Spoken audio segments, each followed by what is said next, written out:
Hey everybody, Sean from Media Assault here, and it's time once again for my annual Halloween horror series, this time for the year 2017.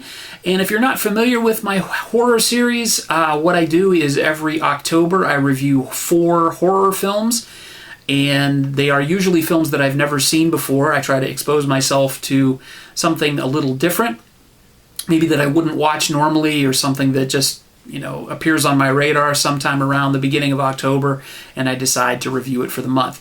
This year, I am doing 4 films. I usually try to mix old films with new films.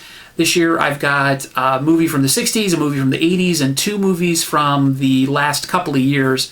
And I'm going to start out with the movie from the 60s, that is Dementia 13 from 1963. This was the first directorial credit for Francis Ford Coppola.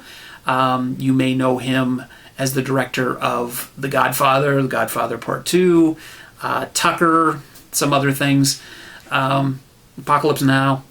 This is quite a bit different in scope than any of those films, quite a bit less epic, but still quite interesting, if not only as a curiosity. This is a film that was produced by Roger Corman, and if you're familiar with him at all, you know that he is famous for making films on as little money as possible.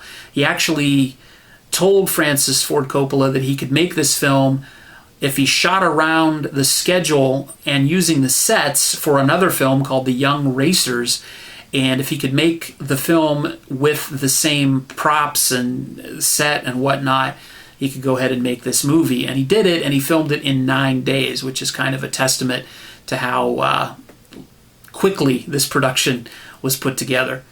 Apparently, Roger Corman requested a Psycho clone, Psycho knockoff, and Coppola wrote this script and, again, filmed it in 9 days. And there are some Psycho elements to it. It is very typical of films made in the early 60s, horror films, psychological thrillers type of films. This is more of a psychological thriller than it is a horror film.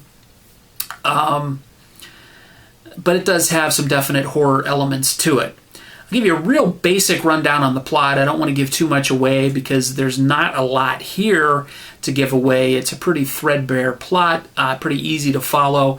But what happens is there is a family from Ireland called the Hallorans, and the eldest Halloran, the father figure, has passed away, and 3 brothers, some of whom appear to be from America or were educated in America, come back to the castle for the funeral.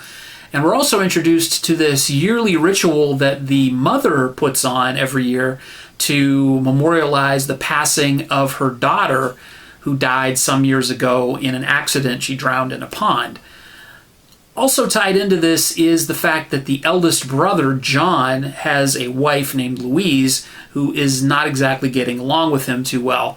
And he actually teases her that her connection to the Halloran fortune is based on the fact that they are married. And if they were no longer married, she would lose her claim to any fortune that would be left in the will. Then he promptly passes out, or dies rather, from a heart attack. And so that connection to the fortune is, of course, threatened. So she has to cover up his death for at least as long as it will take for her to get put back into the will. And there you go. Somewhere along the line, there is introduced an axe murderer on the premises, and he begins whacking people with an axe. I'll leave it at that.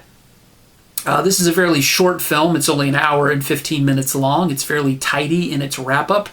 It reminded me of a film also from 1963 from Hammer Studios called Paranoiac, which starred Oliver Reed. And I don't know which film came first, but they are very similar to one another. If not, they're not identical by any stretch of the imagination, but they're very similar in tone. They both take place on, the family estate and feature some well-to-do brothers.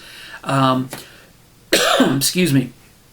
It was the film that I was reminded of while watching Dementia 13. Being that Francis Ford Coppola went on to make other films that are quite a bit more epic, like Apocalypse Now and the Godfather series, to say that this is a very small and mediocre film doesn't quite do it justice. It is a very small film. It's a very low-budget film, but it's fairly effective for what it is. And I think it may have had, either intentionally or unintentionally, some influence on films that followed it. I only say that because I'm only seeing this for the first time in 2017, and of course I've seen many other horror films and many other psychological films and many films with axe murderers in them, and there seem to be a lot of similar elements, or at least elements that seem very familiar. And I don't know if those were influenced, those films, later films were influenced by this film, or it's just a coincidence or whatnot. I don't hear this film being mentioned as an inspiration all that often, but I do hear of it quite a bit when people talk about classic horror films. Whether or not that's due to the fact that it was directed by such a notable person or not, I don't know. But I would give it a 6 out of 10 as a rating. I did enjoy it. It held my interest for the fairly short running time. I didn't find it to be blatantly low budget. There were some comical bits and some continuity errors that came screaming out of the TV screen, but all in all, it's a fairly interesting and enjoyable little psychological thriller with some fairly decent scares every now and again. I wouldn't, not scary in the modern sense, but just sort of effective creepiness, and that's all I can really ask for a movie from 1963 at this point in the game. So I would recommend Dementia 13. It's not the scariest movie ever made. It's not really all that scary. I don't want to build it up, but it is an interesting film, definitely as a curio in your film collection. So there you go. That's my review of Dementia 13. This is the first entry into my Halloween horror series for 2017. Stay tuned for the next entry, which will be Pumpkinhead from 1988. And I'm looking forward to that one. So as always, feel free to rate, comment, and subscribe if you haven't done so already. Thanks again for watching, everybody. Take it easy.